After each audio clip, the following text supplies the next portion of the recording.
yakap ng mga taong maraming pinagdaanan ng magkasama. Bumisita ka, sabi ni Aling Remedios.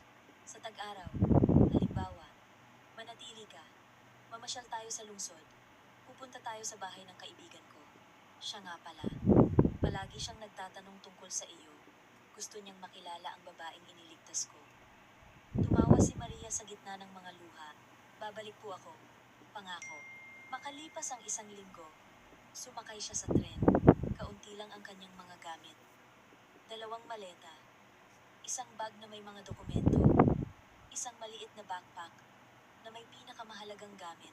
Ang buo niyang dating buhay ay nagkasya sa maliit na bagaheng ito. At ito ay simboliko. Umalis siya nang magaan. Iniiwan ang 20 taon ng panlilinlang. Umalis ang tren.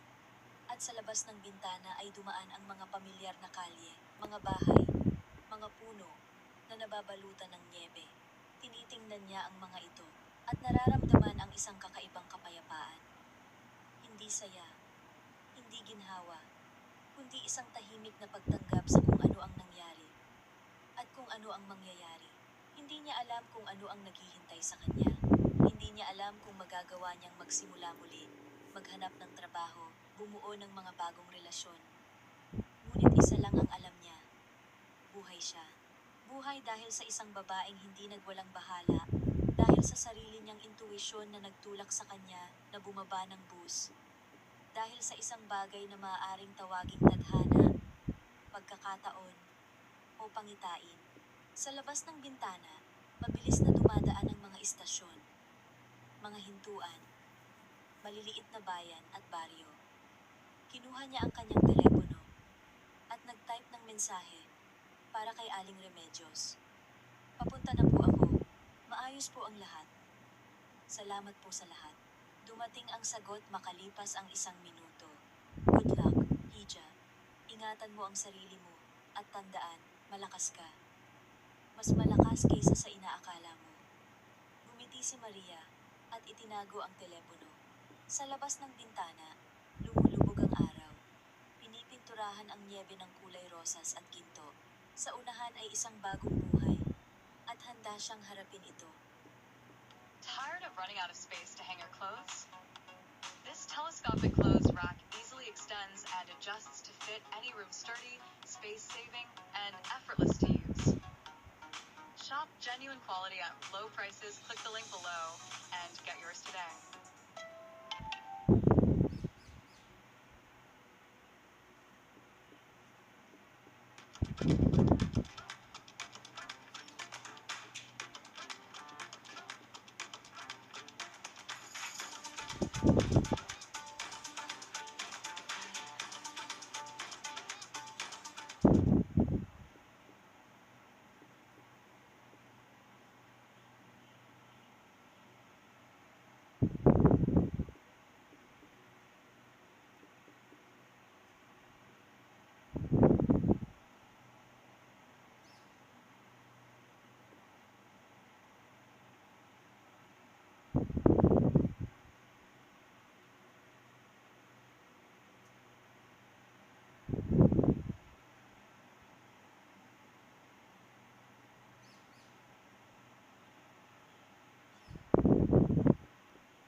kakainin na kita.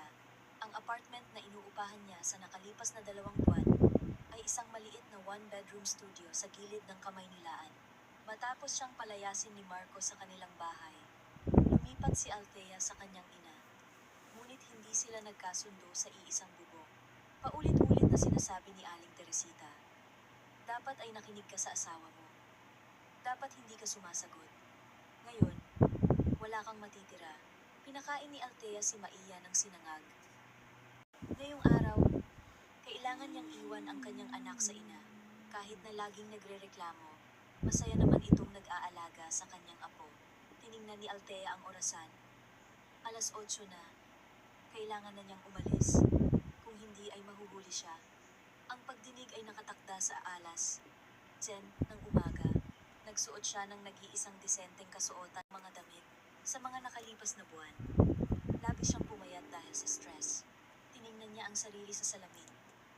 Isang maputlang mukha, walang kolorete, walang kislap. Isang pagod na 30 taong gulang na babae na natatakot sa kinabukasan. Alas at suo ng umaga, nasa harap na sila ng isang lumang gusali kung saan nakatira si Aling Teresita. Oh, andyan ka na pala? Bungad ng ina na nakasuot ng duster at may iritadong mukha. Akin na siya. Basta bumalik ka bago mananghalian. May mga lakad ako, Nay. Sinabi ko na po, maaaring tumagal ang hearing sa korte. Pagod na sabi ni Althea. Habang inaabot si Maya, korte, bumuntong hininga si Aling Teresita. Hindi mo rin naman mapapanalunan ang kasong iyan. Wala kang ang pera para sa abogado. Samantalang ang asawa mo ay may pera at koneksyon. Dudurugin ka niya sa isang iglap. Sinabi ko na sa'yo, makipag-ayos ka, humingi ka ng tawad, para man lang magbayad siya ng sustento. Hindi ako babalik sa kanya. Mahina ngunit matatag na sabi ni Althea. Hinding-hindi, halimaw siya. Tanga ka, buntong hininga ng ina. Isang mayabang na tanga na may anak, walang trabaho, walang pera, at naghahabol ka pa ng karapatan. Sige na, umalis ka na. Huwag ka lang umasa ng himala. Walang himala. Hinalikan ni Althea si Maia sa pisngi at lumabas. Huminga siya ng malalim sa mamasa-masang hangin ng umaga, dala ng ambon na katitila lamang. Nanginginig ang kanyang mga kamay. Naninikip ang kanyang dibdib sa takot. Tama ang kanyang ina. Wala siyang abogado. Wala siyang pera para dito. Wala siyang kahit ano. Maliban sa isinumpang prenuptial agreement na pinilit siyang pirmahan ni Marco, 1.5 taon na ang nakalipas. Noon, pagkatapos ipanganak si Maia, umuwi siya na may dalang mga papeles at sinabing, pirmahan mo ito, formalidad lang ito. Para kung sakali, para maayos lang. Pagod na pagod si Althea, kulang sa tulog, at may kargang sanggol. Hindi niya binasa ng mabuti ang kasunduan. Pumirma lang siya kung saan itinuro ni Marco. At ngayon, lumabas na ayon sa kasunduang iyon. Wala siyang makukuha sa annulment. Ang buong kondo na binili habang kasal.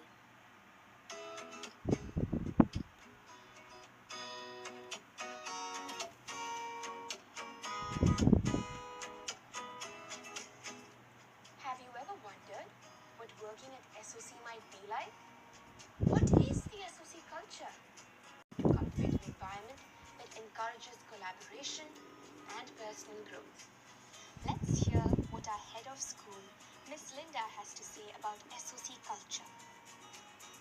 Do you see this special poem? Every child that comes to our program and every individual that works in our school, you are unique and special as well. Then what does our head of curriculum, Dr. Junie, have to say? What do I like about the culture? First is the focus on excellence. Second is the empowerment of people. And thirdly, the empathy that we extend to one another. Hope to see you around at school. Meet Carol, our admin whiz, who believes that fostering a family-like atmosphere is essential in creating a nurturing and inclusive who work on the same teaching team. When we are having like some problems, we do